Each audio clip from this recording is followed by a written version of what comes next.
Bata pa lang si Ellen, pangarap na talaga niyang umangat ang buhay. Matagal niya nang hangad ang yumaman, pero hindi niya talaga alam kung paano. Hindi naman kasi nakapagtapos ng pag-aaral ang dalaga. Maliit lang din naman ang kinikita niya sa pagiging sales lady. Mahirap lang din naman ang kanyang mga magulang, kaya wala rin siyang aasahan sa mga yun. Ang mga kapatid niya naman ay minor de edad pa. Kaya kahit madaliin ni Ellen ang kanyang pagyaman, wala siyang magagawa kundi lasapin muna ang lasa ng kahirapan. Kumusta naman ang araw mo? Boring. Paano? Wala namang gaanong bumibili sa tinda namin. Ang liit pa ng kita. Nakakainis. Kung may iba lang akong malilipatan eh. Provincial rate tayo rito. Ano pa aasahan mo? Hanap ka na lang ng ibang trabaho. May alam ka ba? Meron. Ano? Benta mo katawan mo. Kadiri ka? Hinampas na Ellen ang hawak niyang sling bag, ang kaibigan niyang si Kenneth. Matagal niya ng kaibigan ang lalaki, kaya naman wala na sa kanya ang ganong klase ng biro. Umalis ka nga rito? Bakit? Sa'yo ba tong waiting shed? Kainis ka. Sa halip na matulungan mo ako. Wala ka na ngang naitutulong, sakit ka pa ng ulo. Pinag-aaral ka kasi ng magulang mo, inuna mong lumandi. Ayan, sa halip na diplomang nakuha mo, puro problema ang meron ka ngayon. Ang kapal ng mukha. Nagsasalita ka ng ganyan hindi ka rin naman nakapagtapos. At least, may maayos akong trabaho. Malaki sahod, maayos ang boss. At higit sa lahat, wala akong maraming utang. Preskong humithit ng sigarilyo ang lalaki, sabay tawa ng malakas. Talagang inaasar nito ang dalaga, kagaya ng lagi nitong ginagawa tuwing nagkikita sila. Bahala ka nga sa buhay mo. Inis na naglakad ang dalaga paalis, pero agad din naman siyang sinundan ni Kenneth. Samahan na kita. Delikado pa naman sa daan ngayon. Walang tugon mula sa dalaga. Nakatuon lang ito sa nilalakaran dahil wala itong ganang kausapin ang kaibigan. Alam mo na ba yung balita? May natagpuan daw na bangkay dun sa ilalim ng hanging bridge. Nairita si Ellen kaya tumigil ito at tumingin ng masama. Anong title? Ha? Anong title ang sinasabi mo dyan? Gawa-gawang kwento mo na naman kasi yung kwentong yan. Kaya anong title? Buang. Hindi ko ito gawa-gawa. Kung ayaw mo maniwala, idimuwi ka sa inyo at itanong mo sa mama mo. Uuwi naman talaga ako. Ikaw lang itong sunod ng sunod. Para kang langaw. San ba nadapo ang langaw? Di ba sa tae? Ay, bahala ka nga. Kulang na lang ay tumakbo ang babae sa bilisang paglalakad dito. Naiwan namang tatawa-tawa ang binata. Walang paglagyan ang tuwa nito kapag nakikitang naiinis ang mukha ni Ellen. Pagka-uwi ni Ellen sa kanila, naabutan niyang naglalaro ang dalawa niyang kapatid sa bakuran. Ang nanay naman niya ay nasa loob, nakatulala sa sahig. Ma, anong ulam? Inilapag ng dalaga ang kanyang shoulder bag sa kanilang maalikabok na sofa. Dahan-dahan namang nag-angat ng tingin ang ginang. Tulala si Aling Filina. Ulam? Oo ma, nagugutom na ako. Hindi ako nakapagtanghalian kanina eh. Ulam ba ka mo? Yan ang wala tayo. Sa sinabing yun ng kanyang ina, otomatikong dumako ang tingin niya sa kanilang maliit at magulong kusina. Nakita niya sa lababo ang mga nakatambak na hugasan, kasama ng kaldero ng kanin at ulam na nakabaliktad. Napabuga na lang ng hangin ang dalaga. Sabay walang ganang umupo sa sofa, napatingin sa kesaming puro agyo. At napaisip kung hanggang kailan ba sila magiging ganun. Pambihira naman mama. Buong maghapon ang lumipas. Wala man lang kayong nadiskartihan. Alam niyo naman na uuwi ako ng ganitong oras. Paano ako papasok niya bukas kung hindi ako kakain ngayon? Kakainis naman. Kung mag-inarte ka dyan, parang ikaw lang ang hindi makakain ah. Lahat kami dito mulat ang mata. Wala na nga kayong ginagawa rito sa bahay. Konting diskarte lang, hindi nyo pa magawa. Aba! Aba, ang yabang mong hindot ka. Porque may trabaho ka, ganyan ka magsalita. Baka nakakalimutan mo. Ako ang nakiusap dyan sa boss mo, kaya ka nakapasok kahit wala kang natapos. Kung hindi ko kaibigan ang boss mo, wala ka ring kwenta. Huwag kang magmalaki sa akin. Kung nasaan ka ngayon, ako ang dahilan. Wow ha? Utang ko pa talaga sa inyo. Eh kahit wala namang kayo, kaya ko namang maghanap ng ibang trabaho. Aba! Ang kapal naman talaga ng mukha mo, Ako pa ang sinusubukan mo? O sige, mamaya pupuntahan ko si paring Nomer at ipatatanggal na kita sa tindahan niya. Maraming may mas maalam kaysa sayo. Yung mga nakapagtapos. Pinag-aaral kasi kita, inuna mong landi. Padabog na lumabas ang ginang. Halos matanggal ang bisagra ng pinto sa lakas ng pagkakasara nito. Patanggal? As if naman makikinig sa kanya yun. Eh ako ang pinakamagandang sales lady doon. Umirap na lamang ang babae. Noon pa man ay hindi na talaga sila magkasundo mag-ina. Mula nang mamatay ang kanyang ama dahil sa sakit, palagi na silang nagtatalo ng kanyang nanay. Kinabukasan, pumasok na si Ellen sa kanilang trabaho. Pero hindi pa man siya nakapapasok ng tindahan, hinarang na siya ng gwardya. "Tanggal na po kayo," sabi ni boss. "Hindi ka na raw pwedeng pumasok sa loob." Anong tanggal? Buwang ka ba ha? O sadyang hindi ka gumagamit ng utak? Paano ako matatanggal? Eh wala naman akong ginagawang masama. Magaganda ang record ko sa halos 1 taong ko nang nagtatrabaho dito. Kahit anong gawing pamimilit ni Ellen, talagang hindi na siya pinapasok. Nagsisigaw pa siya at nagwala. Pinagbumura niya ang gwardya pero wala na talaga. Sumabit naman ang gabi. Nakumpirma niya sa kanyang kaibigan na si Bea na talagang tinanggal na siya ni Mang Nomer. Ano ba kasing nangyari, girl? Bakit ka inalis ni sir? Dahil yun kay mama. Nag-aaway kasi kami kagabi. Akala ko hindi niya kaya. Pinatanggal pala talaga niya ako. Wisit na yun eh. Oo nga pala, no? Best friend pala ng mama mo ang boss natin. Ganun pala talaga siya kalakas sa boss natin, no? Baliw yun eh. Ako na nga lang ang nagtatrabaho sa amin. Pinatanggal niya pa ako. Hay, nako. Hanap ka na lang ng ibang trabaho. Maganda ka naman. Siguradong maraming tatanggap sa'yo. Nasa isang karinderiya sila noon. Doon sila madalas kumain bago umuwi. Si Bea naman, 1 taon niya palang itong kakilala. Pero masasabi ni Ellen, maaasahan niya ito sa maraming bagay. Maiba tayo, sis. Di ba madalas kang dumadaan sa hanging bridge tuwing pupunta ka sa kabilang bundok? Oo, bakit ba? Nabalitaan mo yung nangyari doon? May natagpo ang bangkay? Nasabi na sa akin yan ni Kenneth. Diyos ko, wala ako samad sa mga ganyang bagay. Baliw. Kailangan mo itong malaman. Kasi lagi kang dumadaan doon, sis. Huwag ka nang dadaan ng gabi doon. Kasi alam mo ba, sabi sa amin, aswang daw ang pumatay sa lalaking yun. Wakwak daw kasi ang tiyan. Tigilan mo nga ako sa ganyan. Aswang-aswang na pinagsasasabi mo. Kailangan ko ng bagong trabaho.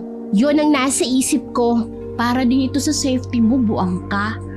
Kung ayaw mong maniwala na aswang ang gumawa nun, isipin mo na lang na delikado talaga doon.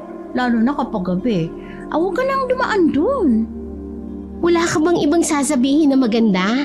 Like, ideya kung saan ako maghahanap ng trabaho? Eh kung wala, aalis na ako.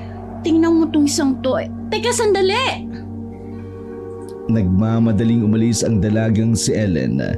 Inis na inis siya dahil wala siyang nagawang matino sa araw na yun. Mabuti na nga lang din. Nakalibre siya ng pagkain sa kanyang kaibigan. Kung hindi, baka mulat na ang mata niya sa gutom habang naglalakad sa gilid ng kalsada. Isang magandang sasakyan ang tumigil sa tapat niya. Napahinto si Ellen, nagtataka kung ano ang meron. Pagbaba ng windshield, bumungad sa kanya ang isang lalaking nasa edad 50 na. Namumuti na ang buhok pero malakas pa naman. Miss, saan ba dito ang San Remedyo? Mukhang mayaman talaga ang lalaking yun sa hindi malamang dahilan. May kung anong magandang ideya ang pumasok sa utak ng dalaga.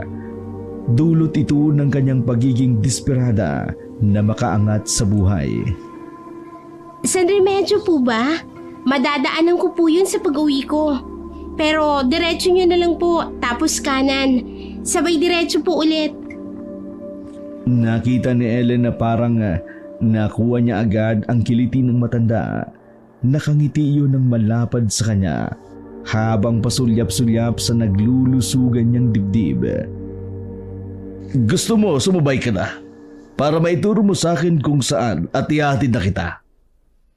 Wala sa utak ng babae ang tumanggi sa alok na yun para sa kanya. Yun ay malinaw na isang stepping stone para mapalapit sa matanda. Hindi ba nakakahiya? Hindi mo naman ako kilala. Medyo may pagkamalandi ang pagkasabi ni Ellen. Paraan niya iyon para tuluyan niyang maakit ang kanyang kausap. Ayos lang naman sa akin. Isa pa, ituturo mo naman sa akin ang pupuntahan ko. Tsaka, mukhang hindi ka naman nangangagat. No? Hindi ako nangangagat. Nangangain lang. Ayos ka rin ha. Sige na, sakay na. Kinapala na ni Ellen ang kanyang mukha. Hindi niya inisip kung sino at ano nga ba ang katauhan ng matanda. Ang mahalaga lamang sa kanya ay ang kanyang pinaplano na kahit biglaan ninanais niyang mangyari. Pagsakay ng dalaga ay agad na gumawa ng move ang matanda. Ito na ang nag-ayos ng seatbelt ni Ellen. Hinayaan na lamang din ng dalaga iyon. So, nakatira ka sa San Remedyo? Hindi po. Paglagpas ng San Remedyo, dun ako. Okay. Taka, wala bang magagalit? Ibig kong sabihin, may boyfriend ka bang magagalit? Wala naman. Sa ganda mong yan. Sus, maniwala ako. Wala talaga. Mapili kasi ako. Gusto ko sa lalaki yung kaya kong buhayin at yung mas matanda sa akin para hindi sakit ng ulo. Tinignan ni Ellen ang matanda at nagpakita siya ng malagkit na tingin. Halatang dinablan ang matanda doon dahil bigla itong napatigil sa pagmamaneho. Sigurado naman ako na hindi ito ang una nating pagkikita, no? Depende kung gusto mo pa rin akong makita o hindi. Wala naman akong kasama sa buhay. Bakit hindi? Kung ganon, pwede pala tayo maging magkaibigan. Oo naman. Pwede ngang higit pa roon eh. Ang kanilang titigan ay simbolo ng parehong interes nila sa isa't isa. Hindi mahalaga sa dalawa ang pagkakakilanlan dahil noong mga sandaling yun, tanging kaharutan at kalandian lamang ang nananalaytay sa kanilang mga ugat. Sa mga nakalipas na sandali, nakarating na sila sa San Remedyo. Bumaba na rin si Ellen doon at lalakarin na lang pauwi sa kanila dahil malapit naman na. Nandito na ang kausap ko sa negosyo. Salamat sa oras mo, Ellen. By the way, Rogelio ang pangalan ko. Nice meeting you, Rogelio. Naglakad na rin si Ellen paalis nang may isang lalaking dumating at pumasok sa sasakyan ni Rogelio. Napangiti na lamang si Ellen. Nakakita kasi siya ng liwanag patungo sa inaasam na kaunlaran. Walang paglagyan ang tuwa ni Ellen ng mga sandaling yun. Kahit ang kanyang ina na dapat nagdiriwang sa pagkakatanggal niya ng trabaho. Naguguluhan din kung bakit ang lapad-lapad ng ngiti niya. Kinabukasan, maagang nagpa-load si Ellen para makipagtawagan sa matandang si Rogelio. Wala siyang ginawa kundi kausaping maghapon si Rogelio kahit wala pa siyang kinakain. Ginagawa niya ang lahat para lang makuha ang loob ng matanda at tuluyan na itong maakit sa kanya. Dahil sa kanyang taglay na kabaitan at kalandian, ilang araw lang ang pagiging maharot at makapal na muka. Niyaya na siya ni Rogelio ng isang date. Agad din namang pumayag ang dalaga. Nanghiram siya kay Bea ng magandang dress na maisusuot sa kanilang date. Wala pa kasi siya ng isang magyara at matinong kasuotan dahil mula nang magtrabaho siya, lahat ng kinikita niya ay napupunta lang sa panggastos at pambayad ng utang. Sure ka na ba talaga dyan? Oo naman. Mukha namang mabait si Rogelio. At saka, siya naman ang nagyaya, no? Hindi naman ako. Ilang araw pa lang kayo nagkakausap. Niwala ka pang ang kaalam-alam sa ugali ng taong yon. Tapos ikaw naman sige ka lang. Bea, marunong akong kumilatis ng tao. Hindi ako tanga. At saka malalaman ko rin naman ang ugali niya kapag tumagil na. Sa ngayon, enjoy muna. Nagpamewang si Bea sa harapan niya. Nakataas ang kilay. Don't tell me kumakapit ka sa patalim. Kumindat pa si Ellen, sabay palakpak ng mahina. Tumpak! Ang galing mo! Isa kang alamat! Ha? Dumating ka na talaga sa puntong iyan, girl? Eh anong gusto mo? Habang buhay ako magtrabaho, wala namang yumayaman sa pagiging empleyado. Pero hindi naman kasi maganda kung manggagamit ka lang ng tao. Excuse me, alam kong gagamitin niya lang din ako, kaya patas lang. Gagamitin ko siya para yumaman ako. Gagamitin niya ako para sumaya siya. Ganun lang. Pambihira. Hindi ako makapaniwala na maiisip mo ang ganyan. Pero bahala ka. Buhay mo yun eh. Ang akin lang, gusto kong mag-ingat ka palagi. Parang kapatid na rin ang turing ko sa'yo eh. Huwag ka na mag-alala sa akin. Kaya ko naman ang sarili ko. At saka isa pa, matanda na yun. Kayang-kaya kong anuhin yun kapag may ginawa siyang masama sa akin. Basta girl ha, isang tawag lang ako kapag may problema. Baka naman kapag inaano ka niyan, hayaan mo lang. Katanga ng tawag dun. Oo na. Para kang nanay kong umasta. Ayos na yan, umalis ka na. Baka naghihintay na yung sugar daddy mo. Pagkatapos ng pag-uusap na yun, lumarga na rin si Ellen. Sinundan siya ni Rogelio sa San Remedio. Halos maglaway naman ang matanda nang makita ang maganda niyang suot. Oh, ang ganda mo tonight. Siyempre naman, pinaghandaan ko talaga ang gabing ito. Ganun ka-special sa akin. Talaga? Oo naman.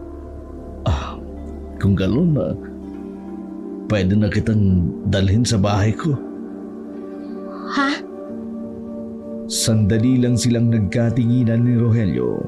Tila ba naguguluhan si Ellen sa sinabi ng matanda. Ang ibig kong sabihin, naghanda kasi ako sa bahay.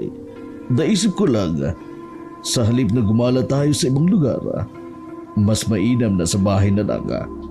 Hindi pa delikato. Alam mo naman sa panahon ngayon, noong nakaraan may nakita ro na bangkay na lalaki sa ilalim mismo ng hanging bridge. Nag-aalala ako sa safety mo. Kaya gusto ko, sa bahay na lang. Sure. Wala namang problema sa akin. Mas nakaka-inlove ang mga lalaking iniisip ang kaligtasan ng mga babae. Paandarin ko na muna ang sasakyan. Baka may mangyari pa dito sa atin. May makakita pa. Joke lang. Natawa ang dalawa sa medyo bastos na biruan nila.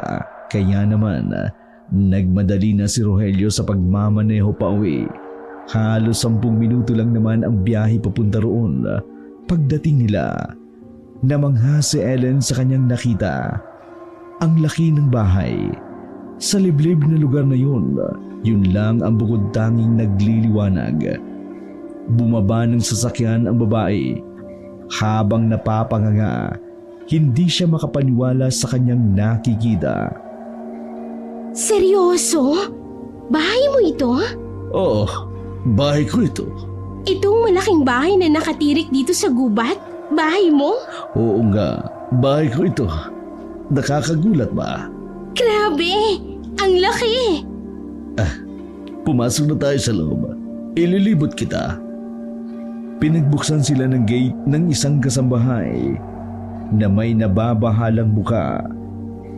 Mababasa sa mukha ng kasambahay na ayaw nitong naruroon si Ellen. Pagpasok nila sa sala, naruroon na ang mga nakapilang kasambahay. Napapayuko at kung mapapatingin naman, nakikita ni Ellen na parang may takot sa mukha ng mga iyon. Takot ba sila sa akin? Hindi. Ganyan lang talaga sila. Hayaan mo, masasanay din naman yan. Matagal na kasi nung may huli akong iniuwi dito. Napatingin si Ellen sa dingding kung saan naruroon ang larawan ng isang magandang babae. Diyan ang una kong asawa. 22 anyos lang siya sa larawan na yan. Namatay siya sa sakit na cancer. Naghanap ka na ba ng iba pagkawala niya? Oo, pero walang nagtatagal. Yung huli kong dinala rito, inayawan ko. Ang sama kasi ng ugali. Huwag kang mag-alala. Mabuti naman akong tao. Sabay silang natawa sa sinabing yun ng dalaga.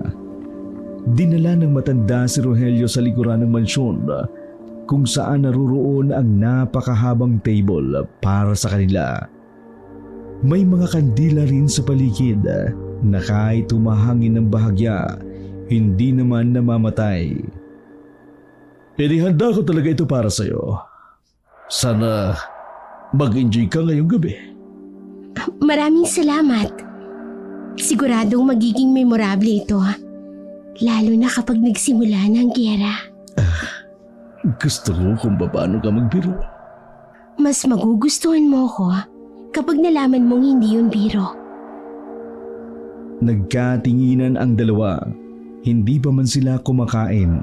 Walang ano-ano'y nagtikit na ang kanilang mga labi. Agad na nagtukaan ang dalawa. Wala nang pakialam si Ellen kung mas matanda ba sa nanay niya si Rogelio.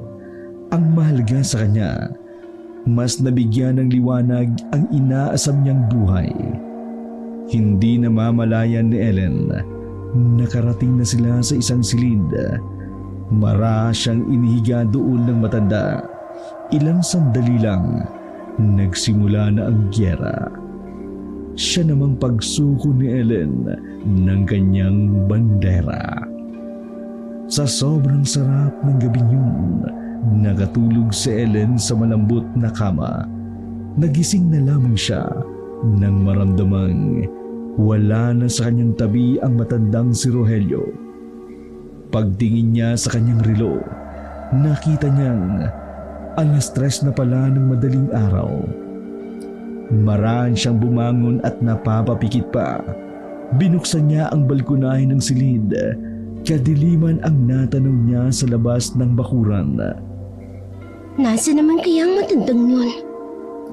Aalis na sana siya nang biglang may marinig silang tila tunog ng isang mabangis na hayop. Sandali niyang tiningnan ang parting madilim sa bandang mga puno. Wala talaga siyang makita roon. Nang muli niyang marinig ang mabangis na hayop, natataranta siyang isinara ang balkonahe. Saka bumalik sa kama. Nagsaklob siya ng kumot. Kahit na malamig ang klema, bigla na lang siyang pinagpawisan. Malakas ang tibok ng kanyang puso. Sa buong buhay niya, iyon ang unang pagkakataon na nakarinig siya ng ganong uri ng tunog. Nasaan na ba kasi si Rogelio? Puiset na matanda. Huminga siya ng malalim. Lakas loob niyang inalis ang nakasaklob na kumot sa buong katawan. Dahan-dahang sumilip sa balkonahe. Nakahinga siya ng maluwag. Nang mapagtantong, wala namang taong naruroon. Nagdesisyon siyang lumabas sa silid na yun. Nakababa siya ng sala. Wala ng katao-tao. Patay na rin ang ilaw sa sala. Nasaan na ba ang banyo dito? Naiihi na ako. Masyadong malaki ang bahay, kaya hindi naging madali para sa dalaga ang hanapin ang banyo. Naging dahilan iyon para mapadpad si Ellen sa kung saang parte ng bahay. Sa kanyang paglalakad, may naamoy siyang masangsang. Sinundan niya ang amoy na yun. Kalaunan, nakarating siya sa isang eskinita. Sa dulo nito, may bakal na pinto. Sa ilalim ng bakal na pinto, may lumalabas na usok na malamig. Ano ba ito? Imbaka ng mga karne? Dahil hindi naman katalinuhan si Ellen, ang unang pumasok sa kokote niya, baka parte iyon ng negosyo ni Rogelio. Dahan-dahan siyang sumilip. Nagbaka sakali lang naman siya. Nabukas ang pintuan, kaya hinawakan niya ang bakal din na doorknob. Pero mga ilang sandali lang, narinig niyang may dumarating. Nagmamadaling umalis doon ang babae. Pagbalik niya sa sala, nakita niya si Rogelio na pawis na pawis. Ellen? Rogelio? Bakit pawis na pawis ka? Saan ka ba galing? Sa labas, naglinis ako ng sasakyan. Natatay na kasi ako kaya pawis na pawis ako. Sandali, gagamit din ako ng banyo. Nasaan ba ang banyo? Sige, ikaw muna. Sa may diretso, sa may kaliwa. Ikaw kaya muna. Taing-tai ka na eh. Hindi, ayos lang ako. Umihi ka na. Sigurado ka? Tumangulang ang matanda sa kanya. Nagmamadali na ring maglakad si Ellen dahil talagang puputok na ang pantog niya.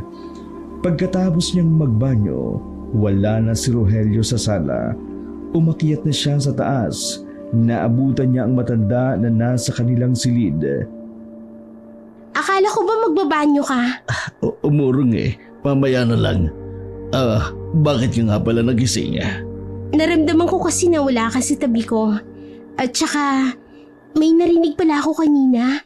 Yung tunog parang mabangis na hayop. Mabangis na hayop?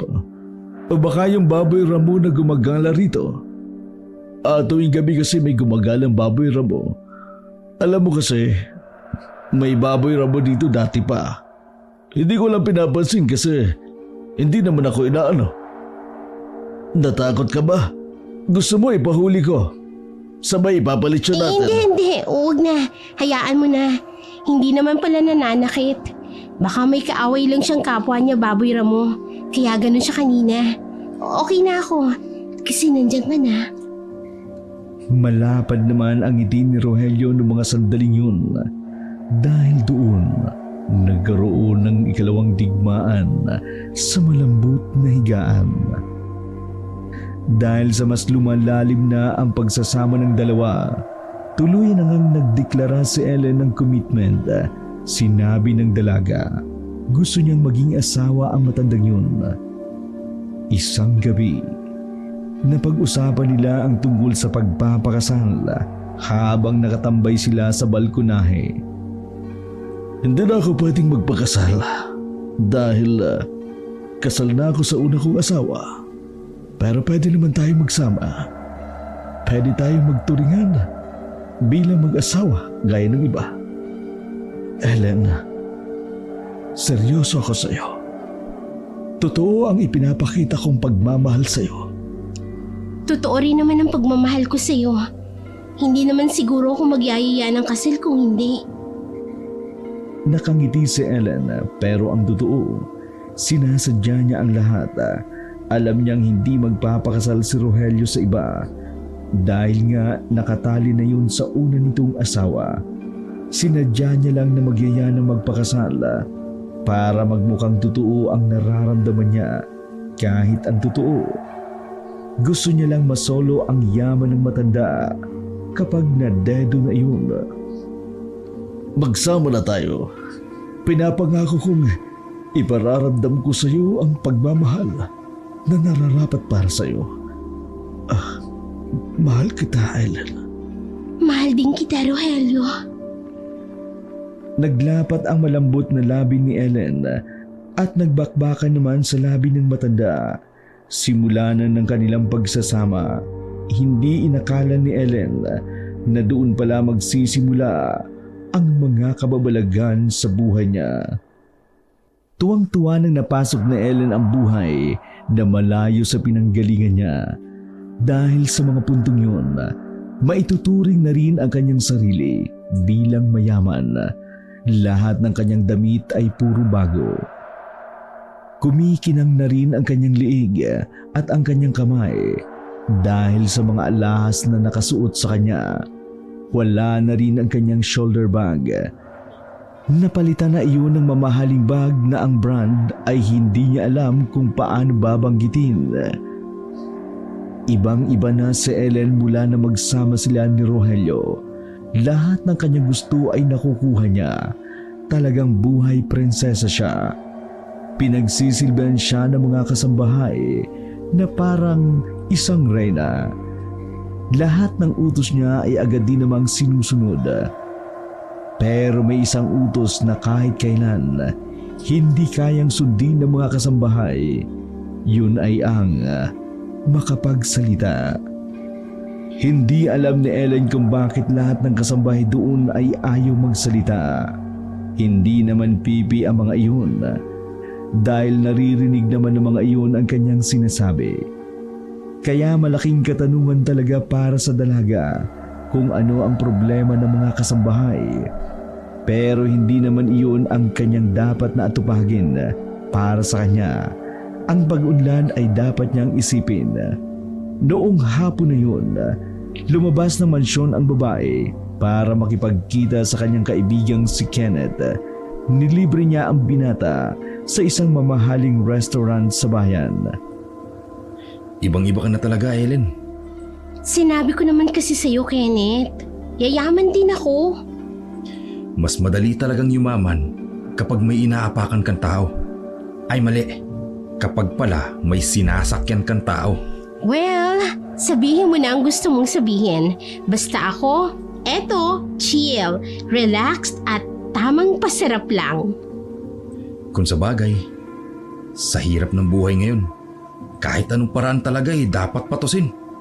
Pero ito lang, Ellen, ha, sinasabi ko sa'yo, mag-iingat ka dyan sa sinasabi mong asawa mo. Baka nakakalimutan mo, wala kang kaalam-alam sa kung anong tunay niyang pagkatao.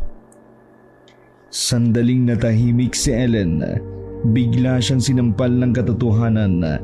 Sa halos mag-iisang buwan na sila ni Rogelio, ni isang detalye ng buhay ng matanda, wala siyang ideya. Maging ang trabaho ng matanda, hindi niya rin alam. Hindi naman kita hinuhusgan sa ginagawa mo. Ang akin lang, mag-ingat ka. Kasi yung mga kapatid mo, lagi ka nilang hinahanap sa akin. Kapag may nangyaring masama sa'yo, hindi ko na alam kung anong idadahilan ko sa kanila. Kumusta na pala sila? Ibinibigay mo ba yung perang pinapaabot ko palagi? Malamang binibigay ko. Hindi naman akin yun eh. Para ka namang siraulo sa mga tinatanong mo. Pero ayos naman sila. Yung isa mong kapatid, tumataba na kasi lagi na silang may kinakain. Kailan ka ba magpapakita sa kanila? Kapag wala ng nanay ko.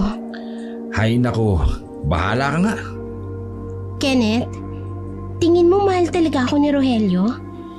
Eh di ba sabi mo, lahat ginagawa niya para pasayahin ka. Eh di mahal ka nun. Bakit mo tinatanong? Mahal mo na rin ba? Hindi Alam mo naman na may boyfriend ako.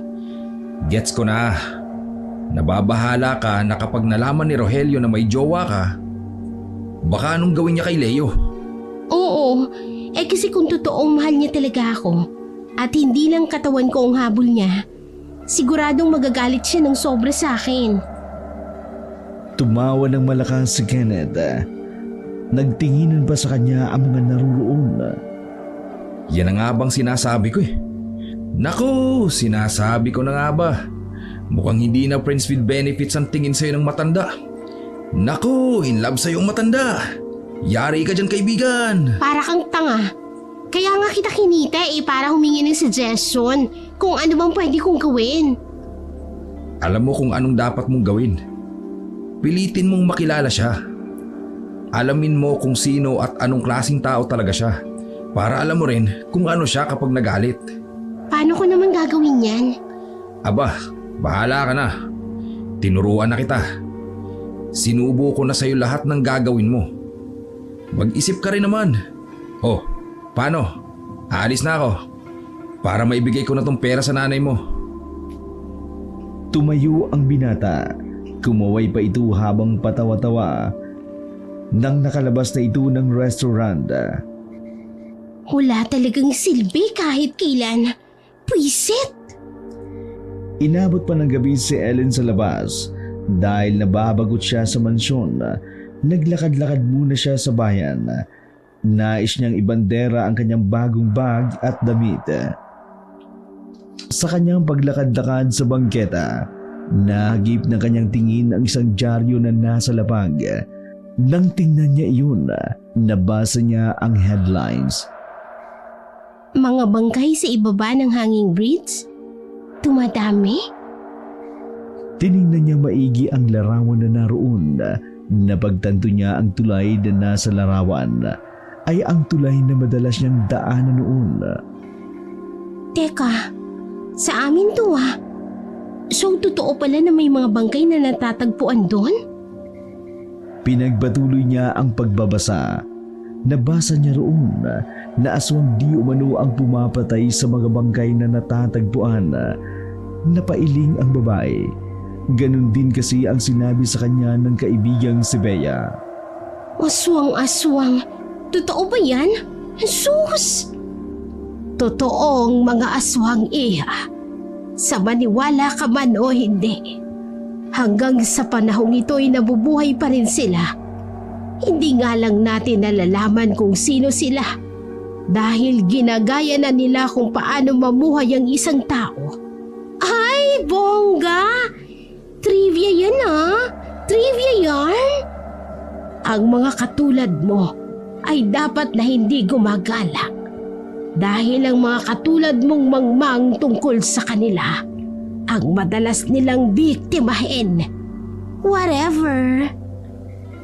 Tinarayan pa ng babaeng matanda, saka naglakad na rin palayo. Iritadong nilingon niya ang matanda bago siya sumakay sa pinara niyang taxi. 9:00 na nang makauwi si Ellen sa mansyon. Tulog na ang kasambahay.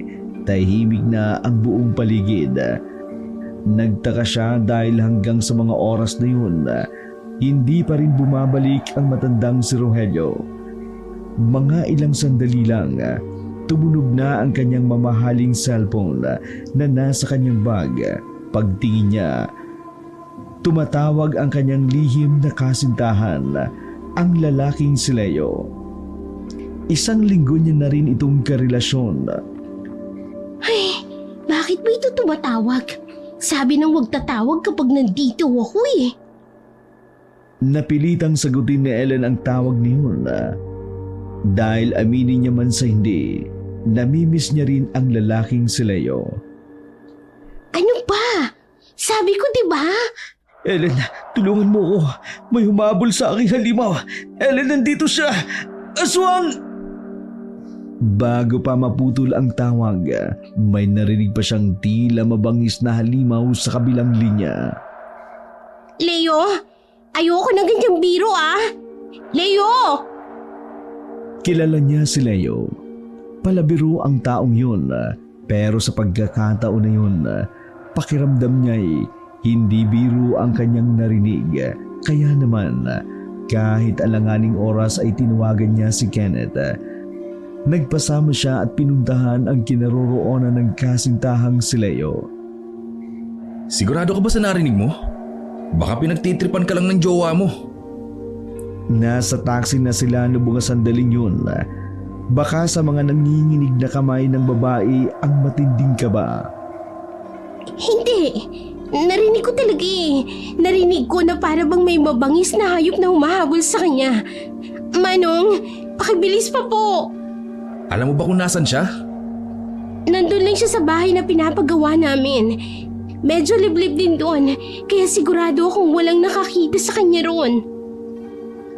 Mas lalong binilisan ng driver ang pagpapatakbo. Makalipas halos ang 20 minutes, tumigil na sila sa kanto ng isang tila abandonado ng lugar. Langya, sa ganitong lugar talaga kayo nagpatayo ng bahay? Hindi pinansin ni Ellen ang binata. Nagmamadaling tumakbo ang dalaga patungo sa bahay na natatanaw nila. Pagdating nila roon, sa harap pa lang ng bahay ay naabutan nila si Leo na nakandusay sa bakuran, duguan at nakabukas pa ang tiyan nito. Nagkalat ang mga tira-tirang lamang loob sa lupa. Halos matanggal na rin ang kaliwang braso dahil sa dami ng malalim na kalmot. Napatakip na lamang ng bibig si Ellen.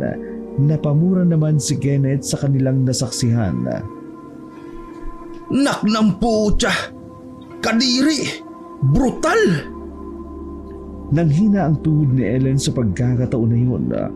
Kung hindi siya inalalayan ni Kenneth, siguradong babagsak na siya sa lupa. Kailangan nating i-report to. I-report na natin! Tuliro na umiiling si Ellen para sa kanya. Hindi magandang ideya na personal niyang isumbong ang nangyari. Hindi pwede. Hindi. Maraming koneksyon si Rogelio sa mga pulis.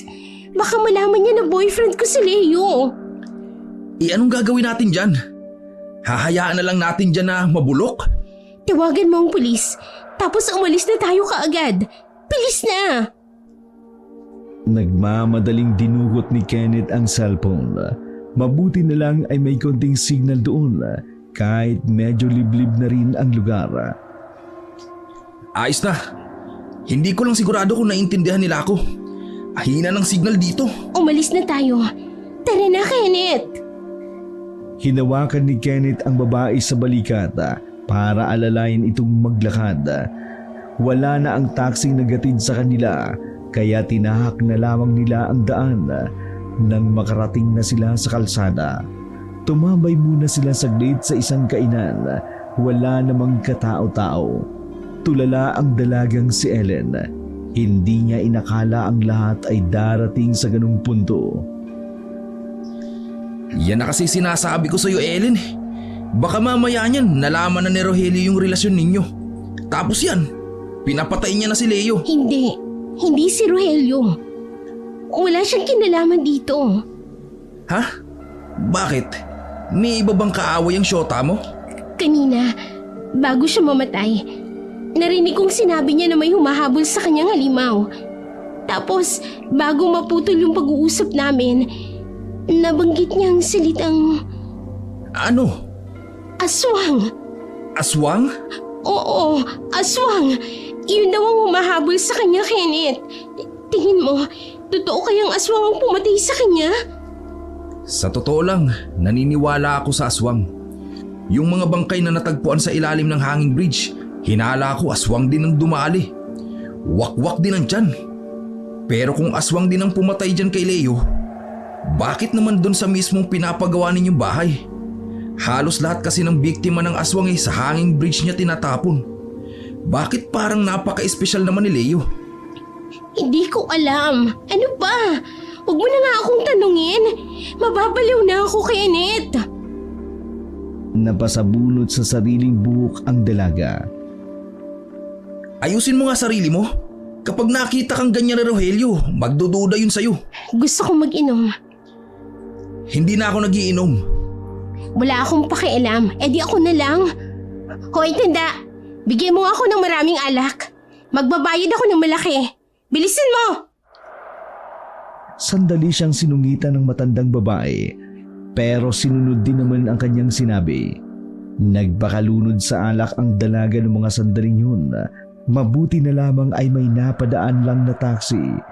kaya pinatid na ni Kenneth pauwi ang dalaga. Pagdating ni Ellen, pagewang-gewang siyang lumapit sa kanilang malaking gate. Bukas iyon kaya pumasok na din siya sa loob. Sumalampa kaagad siya sa sofa bago siya makatulog. Naaninagan niya pa ang isang nakatatakot na nilalang na nakatayo sa tapat ng main door. Hindi niya iyon pinansin dahil sa sobrang kalasingan. Kinabukasan, ginising siya ni Rogelio. Nagtatanggal pa lang ng pang-opisinang suot ang matanda ng mga oras na yun. Honey, gising na. Dahan-dahang bumangon ang babae. Bukang napainom ka kagabi. May problema ba? Wala. Napainom lang ako sa bahay ng kaibigan ko. Kaibigan? Lalaki? Babae. Tumingin sa kanya ng seryoso ang matandang si Rogelio. Para bang may bahid ng inis sa mata nito. Siguraduhin mo lang. Nakangiti si Rogelio pero nakaramdam ng bagyang takot ang babae. Ganun pa man, naging payapa naman ang umagang yun ni Ellen. Palagay niya, hindi naman nakalata ang matanda kung anuman ang pinagdadaanan niya. Sabay silang kumain sa hapagkainan. Napilitan na lamang si Ellen na sabayan si Rogelio para hindi na ito mag-isip ng kung ano-ano. Ayaw na ayaw ni Ellen ng mga pagkaing luto sa bahay na yun. Hindi kasi gusto ni Rogelio ang mga pagkaing nilalagyan ng asin o ng kahit ano pang maalat. May problema ba? Napansin ko kanina ka patahimik. Wala naman, Nani. Masakit lang naman ang ulo ko. Gusto mo bang uminom ng gamot? Hindi na. Mawawala rin ito kapag naligo ako mamaya. Tapos na ako kumain. Pwede bang matulog muna ako ulit? Sure, walang problema. Salamat. Pag-alis ni Ellen sa dining room, isa-isang tiningnan ni Rogelio ang mga kasambahay. Napapayuko ang mga iyon at kitang-kita ang matinding takot sa mukha nila. Samantala, nagkulong muna si Ellen sa kwarto nila ni Rogelio. Ilang oras siyang hindi lumabas hanggang sa umalis na uli ang matanda na natili lamang siya roon. 5:00 ng hapon nang maisipan niyang lumabas. Balak niya sanang makipagkita kay Kenneth para makibalita kung ano ang nangyari sa kaso ni Leo. Lalabas na sana siya nang mapadako ang tingin ni Ellen sa maliit na lamesang nasa gilid ng kama. Nakapatong kasi roon ang mamahaling relo ni Rogelio na noong mga sandaling yun ay basag na. Dinampot ni Ellen ang relo. Bukod sa basag na, napansin niya ring parang may konting bahid ng natutuyong dugo ang ilalim nito.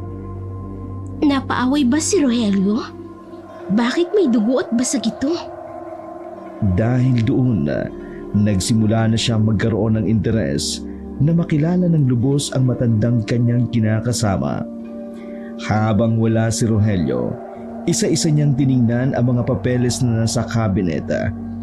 Mabusisi niyang binasa ang mga nakasulat pero wala siyang makita kahit isang impormasyon tungkol kay Rogelio. Sa puntong yun pa lang naghinala na siya. Baka nga tama si Kenneth na baka may kakaiba nga talagang itinatago ang matandang si Rogelio. Bumuntong hininga ang babae. Napapaisip siya kung sino ba talaga si Rogelio. Bumaba siya sa sala. Dala niya ang lapis at isang notebook. Nilapitan niya ang isa sa mga kasambahay. Iniisip niyang may problema sa pagsasalita ng kasambahay. Kaya inabot niya ang panulat at papel. Ate Dina, matagal na kayo rito, di ba? Sa inyo pong opinyon, ano pong pagkakakilala niyo kay Rogelio? Umiling-iling ang kasambahay na si Dina. Nataranta nitong binitiwan ang lapis at notebook. Bakit ba hindi kayo nagsasalita dito? Nakakapiko na ha? Ano ba? Sagutin mo ang tanong ko. Binigyan ka na nga ng pansulat, ayaw mo pa rin sumagot.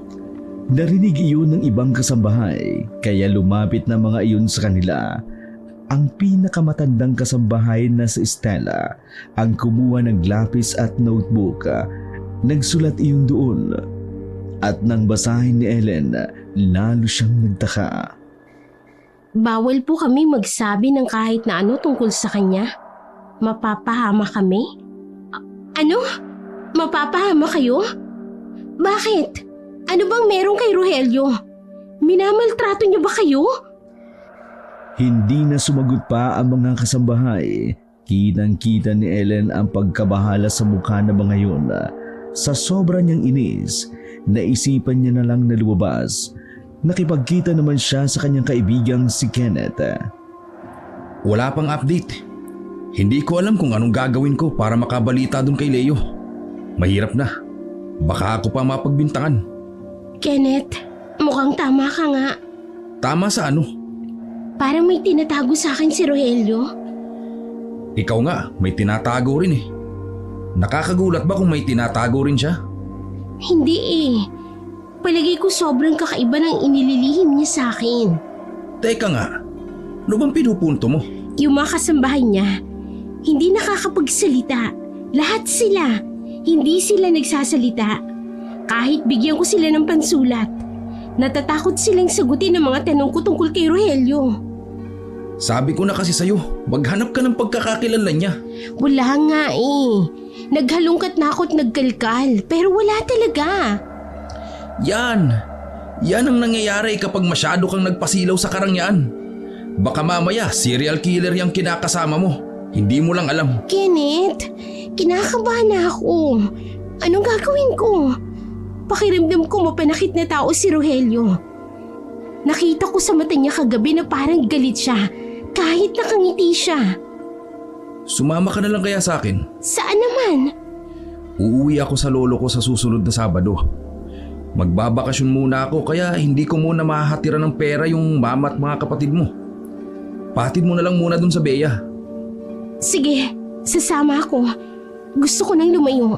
Bago pa malaman ni Rogelio na may iba akong mahal, lalayo na ako. Pero ayos lang ba sa'yo? Si Lolo Berting kasi albularyo. Maraming ginagawa yun na maiirita ka lang. Ayos lang naman sa akin. Basta makalayo lang ako kay Rogelio. Naudlot ang kanilang usapan nang tumunog ang kanyang cellphone. Nag-text sa kanya ang matandang si Rogelio. Pinapauwi na siya nito. Hindi yun inaasahan ni Ellen dahil ang pagkakaalam niya, kinabukasan pa ang uwi noon. Nagmamadaling umalis si Ellen, hindi siya maaring magtagal sa labas. Nakukutuban niya ng pinag-iisipan siya ni Rogelio ng hindi maganda. Dakong 11:00 na makauwi na siya. Sumabay pa kasi ang mahirap na sasakyan, gawa nga nang nasa liblib ang kanilang kinatitirikan ng mansyon. Sa sala pa lang ay naabutan niya na si Rogelio. Umiinom ito ng alak na kulay pula na hindi alam ng babae kung ano, basta malangsa ang amoy. Nandito na ako, honey. Oh, nandiyan ka na. Nakikita ko. Halika. Maupo ka sa harapan ko. Kabadong lumapit si Ellen. Bahinhin ang pagkakaupo niya. May problema ba, honey? Wala naman. Gusto ko lang malaman kung sino ang kaibigan mo na nakapaligid sa'yo. Lalong lumakas ang kabog ng dibdib ni Ellen, pero huminga siya ng malalim at pilit na lang na maging kalmado. Kaibigan ko? Hindi kasi ako pala kaibigan. Dalawa lang. Oo, dalawa lang sila na kaibigan ko. Si Bea, tsaka si Kenneth. Kenneth? Oo, bakit, honey? Yung matagal mo ng kaibigan? Si Kenneth? Tumangulang si Ellen. Hindi niya mabasa sa matandang si Rogelio ang nais nitong ipahiwatig. Napansin ko lang naman masyado yata kayong madikit sa isa't isa. Ha? Hindi. Hindi naman, honey. Hindi na naituloy pa ng dalaga ang kanyang sasabihin. Nang ilabag na sa lamesa ni Rogelio ang mga larawan. Sa mga larawan na yun, makikita ang ilang beses na pagkikita nila ni Kenneth. Oh, yan ba? Sa kanya ko kasi binibigay ang pera para sa mga kapatid ko. Di ba nasabi ko naman sa'yo na hindi kami okay ng mama ko? Kaya yan, nagkikita kami para may taga-abot ako. Gumiti ng malapad ang matanda, pero kinilabutan si Ellen. Iba ang sinasabi ng mga mata nito. Iba ang ngiti ng lalaking yan sa lahat ng larawan. May gusto yan sa'yo. Wala Matagal lang talaga kami Huwag mo kong lukuhin, Ellen! Nabasag ang salamin sa lamesa sa harapan nila nang padabog na hampasin iyon ni Rogelio. Otomatiko namang nanginig ang kamay ng babae. Namutla siya sa takot. Sinasabi ko sa'yo, Ellen, sa oras na malaman kong niloloko mo ko, yang kaibigan mo mawawala sa mundo. Seryoso akong magmahal. Lahat ng ipinapakita ko sa iyo ay totoo. Pero iba ako kung magalit. Kapag niloko ako, tandaan mo ito, Ellen. Mas mataas ako sa inyo. Diyos akong itinuturing ng iba. Hindi na nakapagsalita pa ang dalaga. Nanginig ito habang tila napako sa sofa. Pag-alis ni Rogelio, saka lamang siya nakahinga ng maluwag. Hinang-hina siya. Para siyang hinigupan ng lakas dahil sa takot na nararamdaman. Sa sobrang takot ay nagkulong na lamang si Ellen sa kanilang silid. Para doon siya magsisi na pinatulan niya pa ang matandang yun. Pero maya-maya lang, kumatok na sa labas si Rogelio. Pagbukas niya ng pinto, may dala ng kadena at kandado si Rogelio. Honey, anong gagawin mo sa akin? Wag, nakikiusap ako. Bago ka pa makagawa ng ikagagalit ko, ngayon pa lang ay pipigilin ko na. Para hindi na kayo magkita pa ng Kenneth na yun. Ano ba? Wala namang namamagitan sa amin. Napapraning ka lang. Napapraning ako. Nababaliw ako sa'yo. At mas mababaliw ako kapag nawala ka sa akin at napunta ka sa iba. Hindi ko yung kaya akin ka lang. Hindi na ikaw yung Rogelio na nakilala ko. Hindi mo talaga ako kilala, Ellen. Baliw ka na. Baliw na ako sa'yo. At kaya kong pumatay uli nang dahil sa kabaliwan ko sa'yo. Ulit? Ellen, walang makikinabang sa'yo. Ako lang! Mara siyang hinawi at padabog na lumabas ang matanda sa pintuan. Buksan mo ang pinto, Rogelio!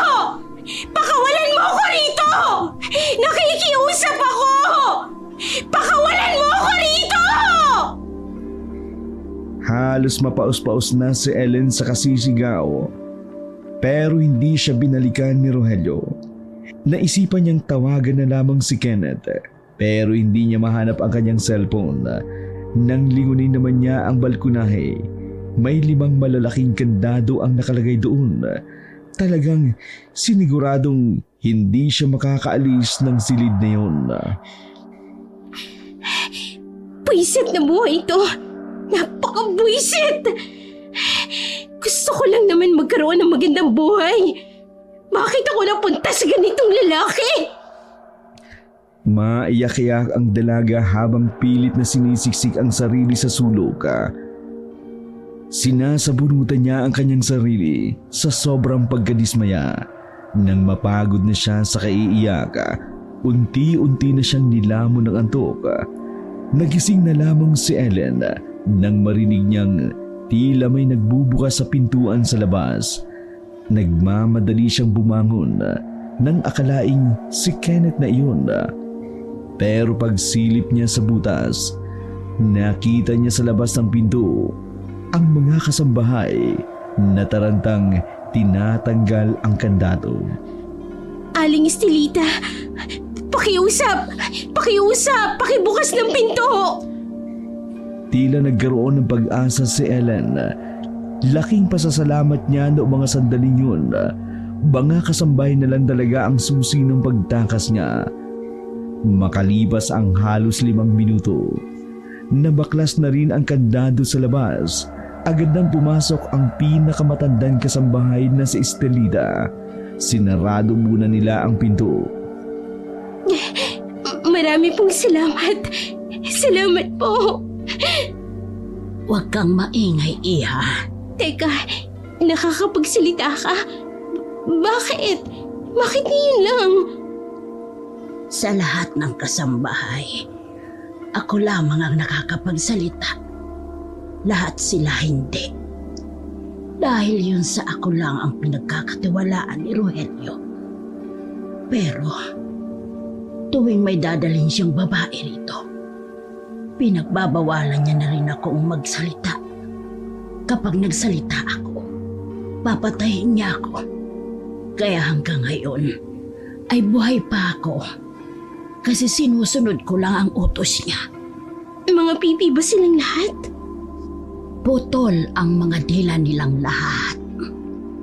Ayaw kasi ni Rogelio na may makakapagsabi sa kung ano nga ba talaga siya. Pero ngayon, hindi ko na kaya. Ikaw ang pangatlong babae na biktima niya. Sabihin mo nga sa akin, ano ba talaga si Rogelio? Sino ba talaga siya? Iha, hindi tao ang kinakasama mo. Isa siyang aswang.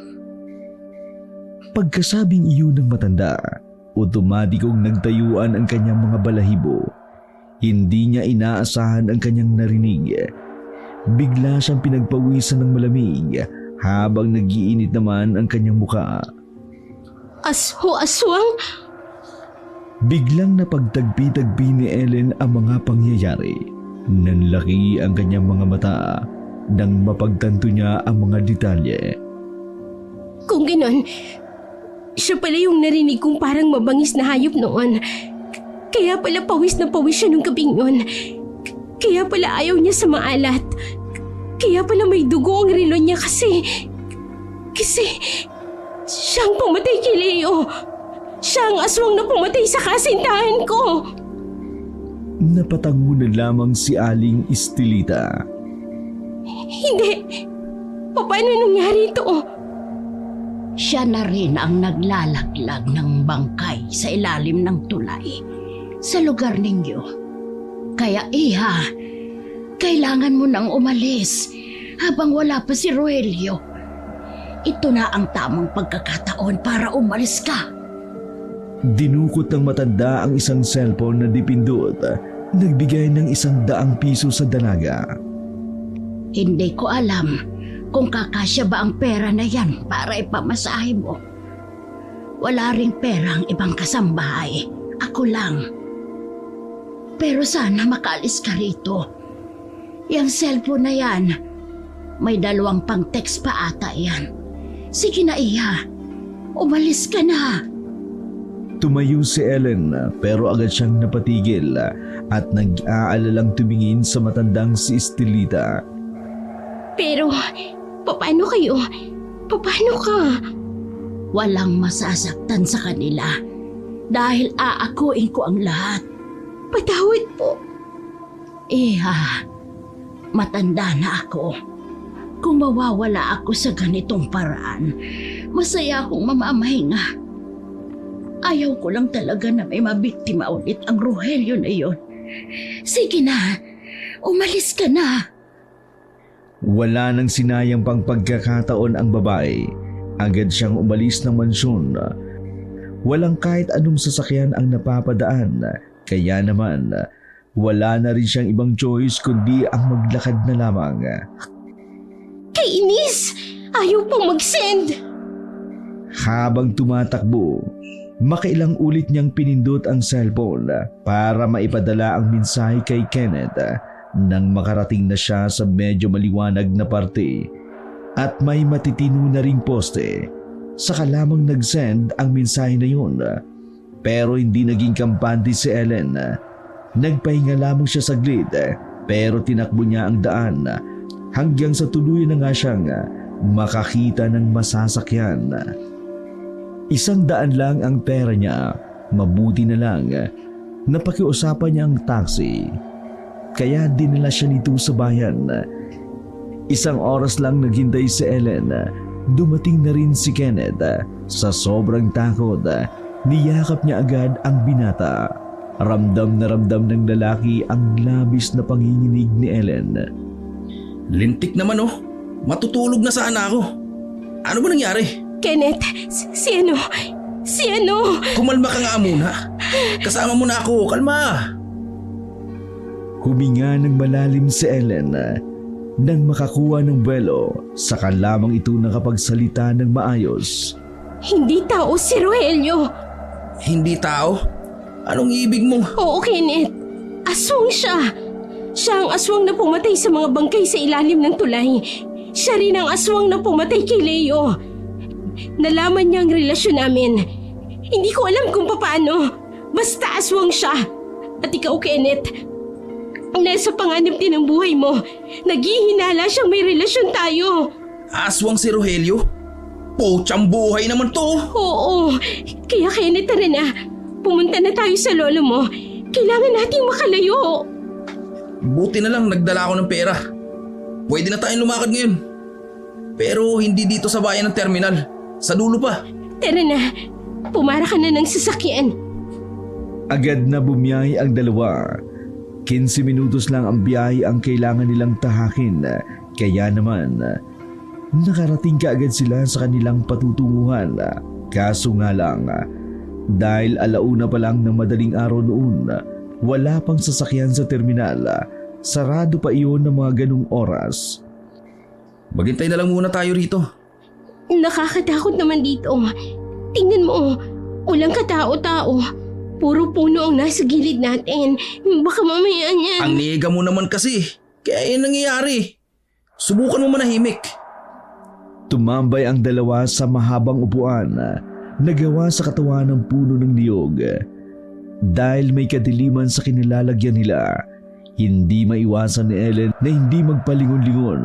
Sinusuyod niya ng tingin ang bawat sulok ng terminal. Maya-maya lang, nakita ni Ellen na may isang lalaking nakatayo sa bungad. Hindi niya agad naaninagan dahil madilim, pero malakas ang tunog niya na si Rogelio iyon. Si Rogelio! Ayan na siya! Pero pagtingin ni Kenneth, wala ang sinasabi ni Ellen. Saan? Wala naman eh. Ang nakita ko siya, bigla lang umalis. Nandito siya! Nasundan niya tayo! Inis na tumayo si Kenneth, saka napakamot sa ulo. Paano niya naman tayo masusundan, Aber? Ang layo na nito sa mansyon niyo eh. Aswang yun, Kenneth! Aswang! Si Leo nga hindi niya kilala na tuntun niya. Ako pa kaya na alam niya ang amoy ko? Buwisit naman oh. Aalis na sana sila doon nang biglang lumitaw ang matandang si Rogelio. Kahit hindi nila nakikita ang mukha noon, base pa lang sa tunog na parang mabangis na hayop, alam na nilang dalawa na nag-anyong aswang ang matanda. Agad na dinampot ni Kenneth ang nakita niyang bato sa gilid. Binato niya sa mukha si Rogelio. Natamaan naman iyon. Kaya nakakuha sila ng pagkakataon para tumakbo. Bilisan mo! Babagal-bagal! Hila-hila ng binata si Ellen. Kulang na lang kalad ka rin niya iyon para makaalis sila kaagad. Pero dahil likas na maliksi at mabilis ang aswang, natanaw kaagad nila iyon sa kanilang likuran. Para yung gagamba na gumagapang, hindi makapaniwala si Ellen na ang matandang nilandi niya noon ay simento na ang ginagapang. May napadaan na sasakyan, pero sa halip na hintuan sila, kumabig din pabalik. Natakot nang makita ang aswang na si Rogelio. Ang bagal mong lintik ka! Bubuhatin na nga kita! Pinasana ni Kenneth sa likuran si Ellen. Pero laking gulat niya nang sa likuran na pala si Rogelio. Nahawakan nito si Kenneth sa likuran at binalandra. nang aatakihin na sana ng aswang ang binata. Isang itim na van ang kakarag-karag ang huminto sa tapat nila. Bumukas ang sliding door. Bumungad ang isang lalaking may hawak at mahabang baril. Pinagbabaril nito ang aswang pero agad namang nakatakbo papunta sa dilim. Nakita ni Ellen na naroon ang kaibigan niyang si Bea. Nakita ni Ellen ang kaibigan niya sa loob. Nabuhayan siya ng loob dahil doon. Bruha! Sakay na! Nagmamadali silang pumasok ni Kenneth doon para silang nabunutan ng tinig nang makaalis sila roon. Buti nilang dumating ka. Kung hindi baka patay na kami. Buti ka mo. Nakita namin kayo kanina habang namimili kami ng gulay. Sinundan namin yung taxi nyo. Pero sa bilis nyo, hindi na namin kayo inabutan. Oh, Tito, Kuya, maraming salamat po sa inyo. Tumangulang ang kuya ni Bea na may hawak na baril. Ganon din naman ang tatay ng dalaga na nagmamaneho. Teka, kung namimili kayo ng gulay, bakit kayo may dalang baril? Wala ka na kasi sa lugar natin. Lahat ng tao doon, kapag umaalis, nagdadala ng kahit anong proteksyon. Dahil yun sa sunod-sunod na pagpatay ng aswang. Girl, si Rogelio ang aswang! Nagulat ang kaibigan niya sa kanyang sinabi. Pero hindi na nagkaroon pa ng pagkakataon si Bea para tugunin iyon. Dahil pagliko nila sa kaliwang kalye, may biglang kumalabog sa bubungan ng band. Naramdaman na lamang nila ang mabibigat na paanan na sa taas. Kaya naman, nagpreno ang tatay ni Bea. Tumilapon ang aswang sa harapan. Hinarurot ng driver nila ng mabilis para sana sagasaan ang aswang, pero nakailag iyon. Hinabol pa rin ang aswang kahit na mabilis pa ang takbo nila. Maya-maya lang, nagulat na lamang si Kenneth nang biglang sumulput ang aswang sa gilid ng bintana. Nadakma ng aswang ang manggas ng damit niya at pilit na hinihila. Tulong! Buisit! Bakit ba kasi walang salamin tong bintana na to? Huwag kang gumalaw! Baka ikaw ang tamaan ni Kuya! Ako? Ano ba to? Huwag kang gumalaw! Bakit? Huwag kang gumalaw! Baka ikaw ang tamaan ni Kuya! Ako? Hindi ka galaw? Natameme bigla si Kenneth nang paputukan ng kuya ni Bea ang aswang. Nakabitaw iyon at gumulong sa semento. Para makasiguradong patay na ang aswang, huminto sila at nilapitan iyon. Tinamaan pala sa bandang liig ang aswang na si Rogelio. Oh, Ellen, niloko mo ako. Ginamit mo lang ako. Hindi ka pwedeng mawala sa akin. Kabadong tumugo naman si Ellen habang nagtatago sa likuran ni Bea. Oo, niloko kita. Pero niloko mo rin ako. Pinaniwala mo kung normal lang ang lahat sa'yo. Pero isa ka palang aswang. Pati mga kasambahay dinamay mo pa. Magkikita tayo uli.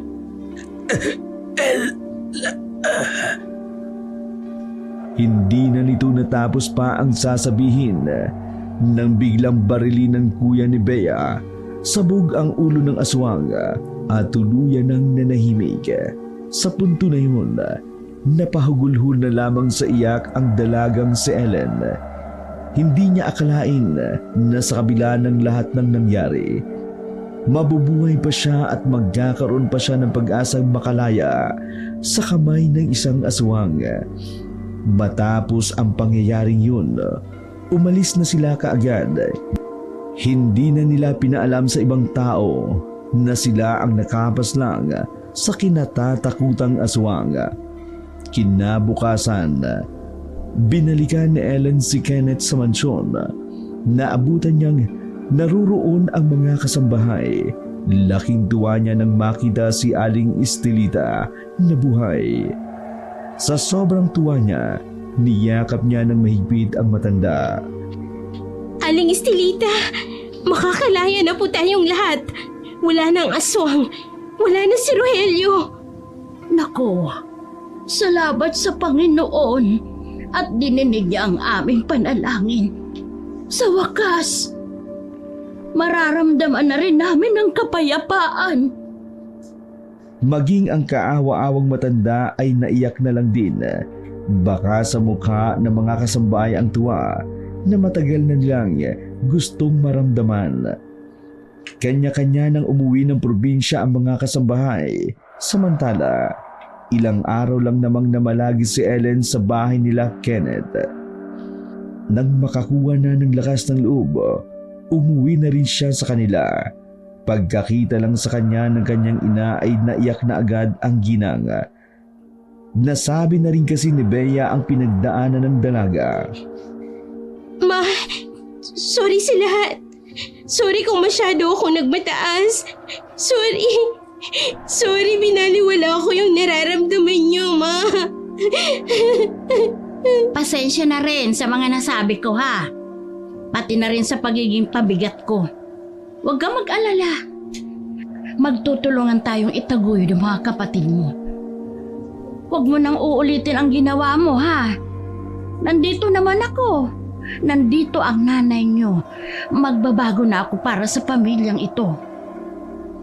Mula nang mawala ang aswang na kinatatakutan ng lahat, naging maayos na rin ang relasyon ni na Ellen sa kanyang ina. Mas lalong naintindihan ni Ellen ang kahalagahan ng salitang pamilya. Nagpakatino na rin ang babae. Hindi na nito nilalandi ang kung sino-sino na lang para sa sariling luho. Sa kanyang mga pinagdaanan, natutunan ng dalaga na ang mga bagay na madali mong makuha, madali rin namang mawawala. Pero sa mga bagay na pinaghirapan, hindi kukupas kailanman. Mula noon, namuhay ng tahimik at payapa si Ellen. Mahirap ang buhay, pero kinakaya niya sa tulong ng dalawa niyang kaibigan, si Kenneth at si Bea. Lalong-lalo na ang kanyang pamilya. Dahil para sa kanya, wala nang masasarap pa sa buhay, kundi ang makasama ang mga taong mahal niya sa buhay sa bawat paglipas ng mga araw.